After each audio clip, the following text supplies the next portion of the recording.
Hey, kia ora, Helen Brahms here, coming to you live from Mesa out in, where am I? Arizona. Yes, that's the state I'm in, I think. Yes, yes, that makes sense. Hope you're all having a super fantastic, sparkling, magical Monday. How has your magic been today? Mine has been off the charts. It has been awesome because my day started with the arrival of my manual. This professional genealogy preparation, practice, and standards, and you can see how thick it is.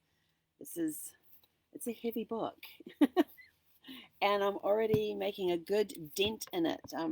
About halfway through chapter one, which is kind of cool. It took me an hour to get halfway through chapter one, but what I do like is that it has these jeepers has these nice wide margins, so I can actually make notes in here. Got rooms for my post-it notes, and they don't overlap on the writing, which is really cool. So I'm absolutely loving that. Been making notes and, as you saw, highlighting things. But what actually interested me is that this first chapter is on defining professionalism. What does it take for you to actually for you to be a professional? It takes nothing. You can hang your shingle out and go, "I'm a professional." But what you've got to do is that you've got to have it talks about the integrity of the person, and professionalism is not something that you can self-claim. It is something that you have to what do they say, that's an ongoing process of becoming. So having professionalism is um, taking things as you got you're manifesting yourself, you're constantly manifesting yourself into what it is that you want to be as a professional and to be recognized. Professionalism is when you trust somebody with a thing, as what's their integrity like, their honesty, their ethics, their work code, their expertise. And those that in fact, I like this one down here, it's right on page one, which I thought was kind of cool. It says professionalism is an ongoing process of becoming. Professionals follow individual trajectories of intellectual growth, continually refining and adding to their repertoire of professional behaviors, characteristics, depositions, knowledge, and skills. Also, as knowledge and technologies advance, professionals grow and change. Professionals can adapt to these developments. And then it was talking about, you could be a professional and be incompetent, but an absence of competence is an absence of professionalism. So it is taking that knowledge that you have, always increasing that knowledge, doing the ongoing educations, always be learning, and that's just one portion of that's just a page of this chapter. There's also, are you what standards are you applying?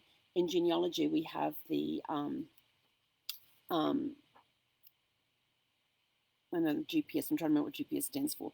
Uh, where is it? Genealogical proof standards. So as a genealogist, we have to, if we quote if we show a certificate, we show a photograph, we show a newspaper article, if we put something into that tree, we have to be able to back it up with sources, and um, we have to reasonably and exhaustive research all evidence that might answer a question about an identity, relationship, event, or situation. I'm going to read these out to you. There's 5 elements. Complete, accurate citations to the source or sources of each information item contributing to answers that identify relationships, events, or a situation. And when you're citing the source, somebody needs to be able to pick up that information on the source and go directly to it. They should be able to find it with ease. So it's making sure that it's reasonable. Tests, all sorts of sources, information, items, and evidence contributing to an answer on a genealogical question. Resolution of conflicts among evidence items pertaining to the proposed answer. And this is a really good one because I actually have one couple in the tree that I'm researching that have 3 different wedding dates. And it's all written in, there's 2 civil register entries and 1 church register. And the church register is 13 years after the civil registries. So it's trying to figure out, okay, which are the real ones? Was there another couple with the exact same names and the exact same parents that got married 13 years later? So it's balancing up those. That's a conflict that I'm trying to resolve right now. A sound, reasoned, coherently written conclusion based on the strongest available evidence. So it's looking at what evidence have we collected. I mean, just think about this. This is like you're a detective. being a genealogist is that you're a detective, you're a history detective, and you are a person detective. So you're looking for that research, you're confirming that. And there are so many different branches within genealogy as well. People think, oh, yeah, just go search in the family tree. You've got those who are DNA specialists. They can take your DNA report and they can help you connect up with family members and verify family members and that sort of stuff. Then you have those that go and do the research. If a lawyer, somebody passes away and a lawyer's got this will here, says, oh, we need to find the surviving heirs, and they are not named on the will, they just, got surviving heirs, and the ones they do have named are no longer alive. So now they have to go out and find. So that's when a genealogist can come in and start researching the tree to see if they can find those missing heirs could be a fortune, could be whatever, but finding those missing heirs so that the lawyers can contact them and let them know that that relative has passed and this is what their will states. So there's all sorts of different branches. There's those that specialize in adoptions, helping those that have been adopted or those who put a child up for adoption to find their missing parents or children and hopefully have a very joyful reunion. Or siblings as well. Siblings as well is another one with that. There's many, many different branches. There's even genealogists who will find the history of I found out this one the other day and I was sort of like, I never even thought of that. But are you in a house that's over 100 years old or over 80 years old? What's the history of that house? There are actually genealogists out there who specialize in researching the genealogy of your house. I thought, that is so cool. Because you see these stories, these programs on the History Channel at times, if these walls could talk. And it talks about the history of the house. And when people who moved into the house, the current owners go and they're renovating places, they're finding hidden stashes of documents and photographs and all sorts of wonderful things hidden within the walls of these houses or stuff that's been left in the attic. And their house is like 100, 200 years old. And so then they then go and they start researching the house and finding the families that live there, because there could be a fortune that may have been left upstairs in the attic in a trunk that somebody forgot about over generations, and so now you're wanting to, you're being a responsible person. There's this box of treasure trove there with photographs and letters and documents and stuff, and you want to make sure it gets back to the family. And this is where a house genealogist can come in, do the research on the house, get the story of the house, and find the people who used to live there. And then, okay, well, this branch of the family used to live here, but that branch is petered out. So now we've got to look at a different branch of the family and pass those documents on to them. So there's so many different aspects within genealogy that my mind was a little blown when I started doing more diving into the genealogy field. It's like, what area do I want to specialize? For now, I'm just doing general. I'm just a generalist right now. But there's a couple of areas. Forensic genealogy is another one that intrigues me. It totally intrigues me. But anyway, so yes. So what traits do you have that take you from being a professional to having professionalism? And having professionalism means that people trust you to do the job that they are hired to do. It could be a plumber, a lawyer, an accountant. Think of any profession out there. Do the people you deal with, do they have professionalism? Or are they just somebody who's hung a shingle and said, I'm a professional? Do they actually have the backup to go with it, the integrity, the honesty, the documentation, the burden of proof? And it's not just their word, it has to be. So this is where testimonies for your business are key. They are huge because you're not turning around saying, well, I'm full of integrity, or I run an honest business, da da da da. No, that's actually a conflict of interest when you turn around and go, well, I've done this and I've done that. Da, da, da. So I do that a lot because I'm collecting testimonies. But I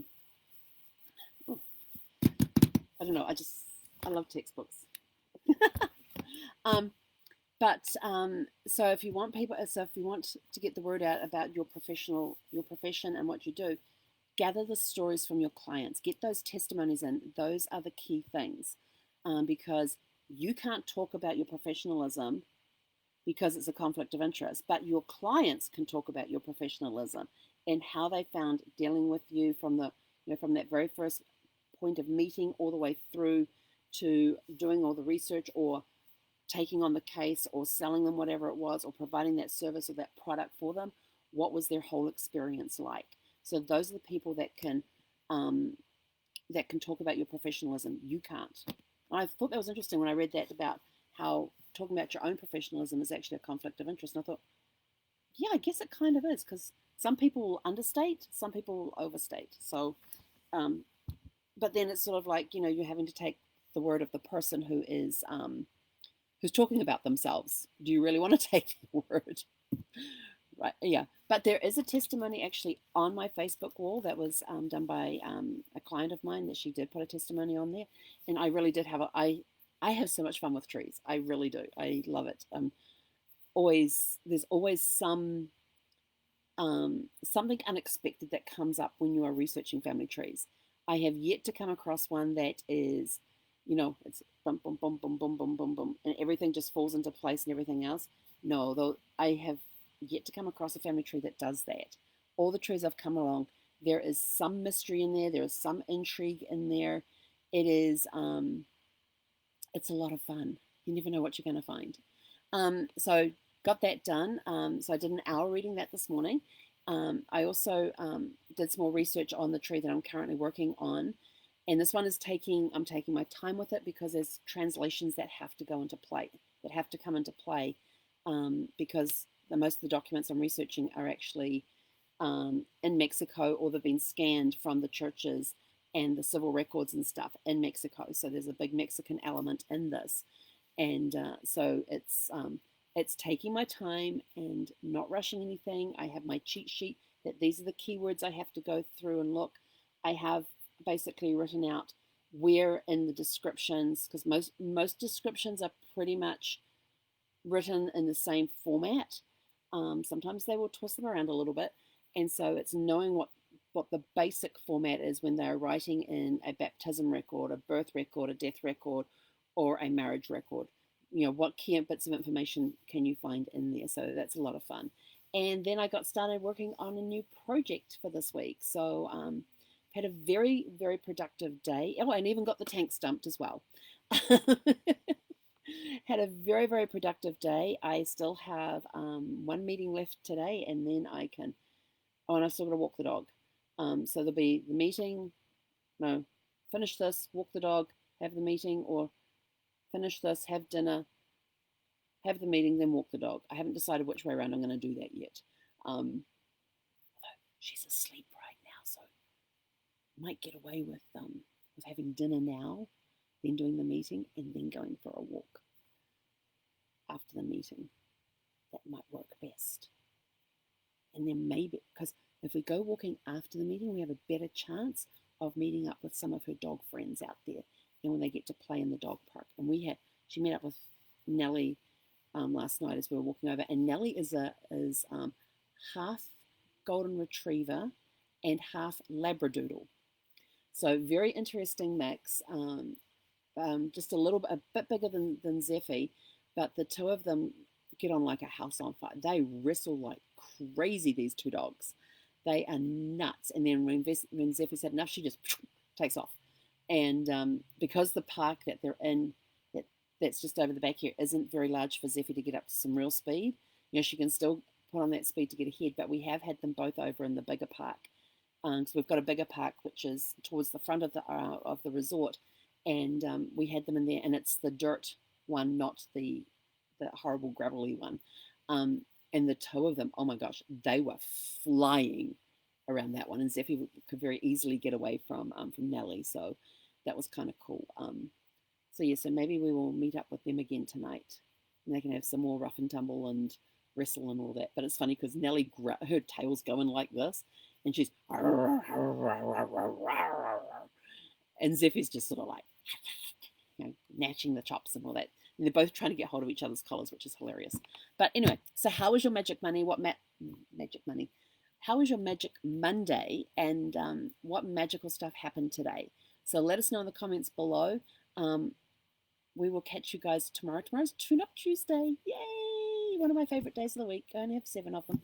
But have a super fantastic, sparkling rest of your magic Monday. I am off to go grab a quick bite to eat. And the funny thing is that when I sit down at the table, I will have a puppy sitting right here who will stare straight ahead.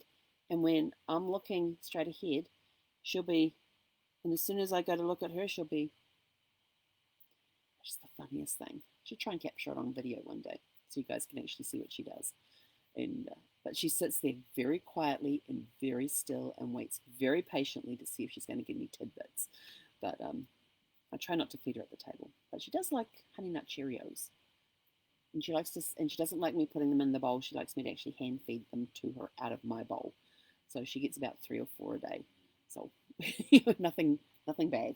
But anyway, have a super fantastic sparkling evening, and we will catch you guys tomorrow for Tune Up Tuesday. Hei konera.